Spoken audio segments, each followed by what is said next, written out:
பரம்பொருள் ஜோதி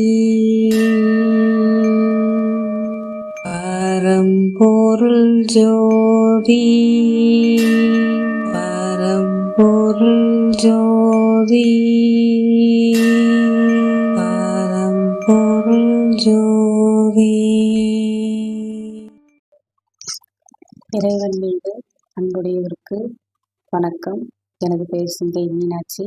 விழுப்புரத்திலிருந்து உரையாடுகின்றேன்.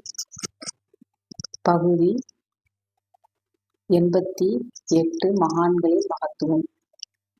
பரம்பொருள் ஜோதி பரம்பொருள் ஜோதி பரம்பொருள் ஜோதி பரம்பொருள் ஜோதி பரம்பொருள் ஜோதி பரம்பொருள் ஜோதி பரம்பொருள் ஜோதி பரம்பொருள் ஜோதி.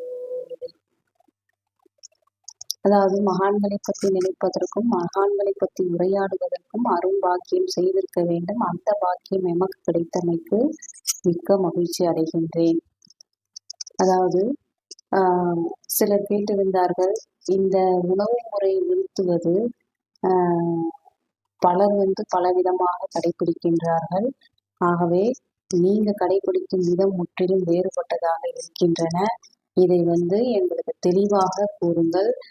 உங்களிடம் மட்டும்தான் கற்றுக்கொள்ள முடியுமா, வேறு யாராவது இருக்கிறார்களா என்றெல்லாம் கேட்டிருந்தார்கள். அதற்கான விளக்கத்தை தெரிவிக்க இருக்கின்றேன்.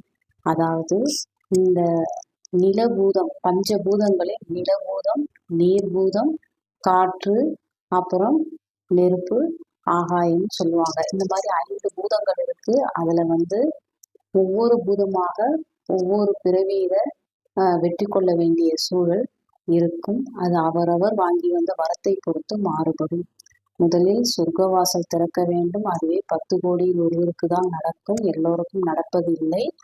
அதே போல் அந்த சொர்க்கவாசல் திறந்து அவர்கள் அந்த இறை உணவை தந்திரமாக கடைபிடிக்கும் கல்வியறிவும் ஆசிரியர் மீதான உண்மையான அன்பும் இருக்க வேண்டும். அப்போதுதான் அந்த உடலான வீட்டை அவர்கள் திடமாக கட்டிக்கொள்ள முடியும்.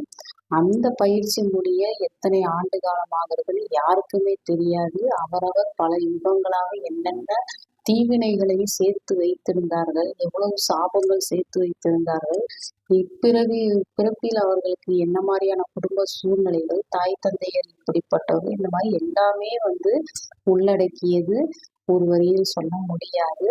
அதே போல் இந்த பயிற்சிக்கான ஒரு கல்வி முறை உலகில் எவரிடமும் இல்லை என்பதை ஆழமாக உறுதியாக சத்தியத்தின் பெயரில் கூறுகின்றேன்.